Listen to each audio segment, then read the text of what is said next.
obtained possession of classified documents yet have not been prosecuted. And none of them came into possession of those documents while they were president. None of them were president who, as the head and sole member of the executive branch, has the power to summarily declassify documents. The decision to pursue charges against President Trump while turning a blind eye to others is emblematic of the corruption that we have here. We are at a turning point in our nation's history. The targeting, prosecution of a leading political opponent is the type of thing you see in dictatorships like Cuba and Venezuela. It is commonplace there for rival candidates to be prosecuted, persecuted, and put into jail. What is being done to the President Trump should terrify all citizens of this country. These are not the ideals that our democracy is founded upon. And this is not our America. Thank you. So what's happening right now inside the courthouse? Has he been arrested? Has he been fingerprinted?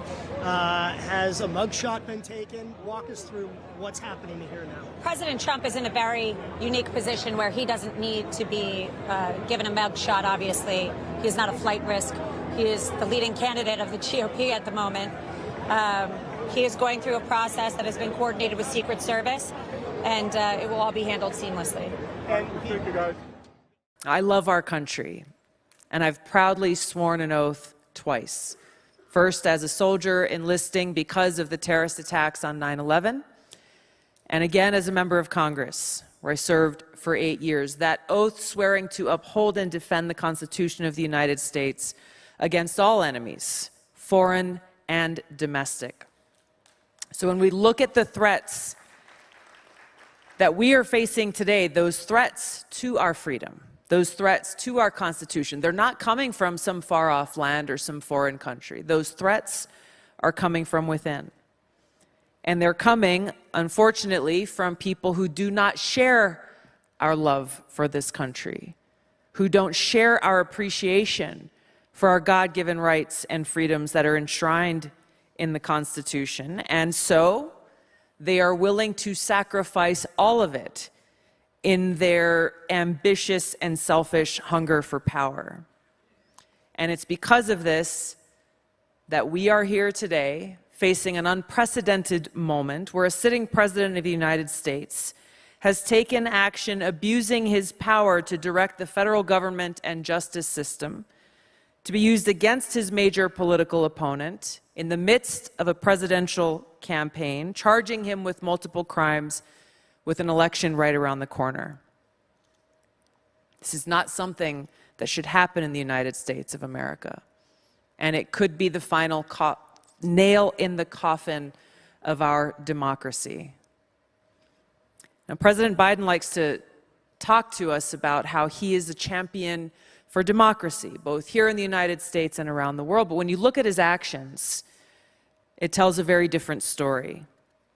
Obviously, his administration's indictment of his primary political opponent and President Trump, and their ongoing efforts to target political opponents and limit free speech, these actions remind us of the things that we see more of in authoritarian regimes in other parts of the world, where it's almost commonplace to wield the power of the state to silence or eliminate opposition. Now, we know that the heart of a functioning justice system is that if a law is going to be enforced, it needs to be enforced equally across the board. That's not what we're seeing here. So my question for Biden supporters and the TV talking heads and pundits who are celebrating this indictment of President Trump, saying, hey, no one is above the law, my question for them is, where were you when James Comey decided not to charge Hillary Clinton with any crimes, even after speaking at great length about her many offenses, mishandling high-level national security documents? Where were your calls for accountability when President Biden himself was found to be holding classified documents in his own home and in other locations? Where were you when James Clapper and John Brennan lied under oath to the United States Congress? And what about the accountability for the 51 senior former intelligence officials who intentionally made this baseless public statement at the behest of the Biden campaign with the specific intent of withholding information, the content of Hunter Biden's laptop, from voters, labeling it as Russian disinformation? How many times have we heard that before? Because they did not want us to be influenced by what was there and potentially have that impact the way that we voted in that election.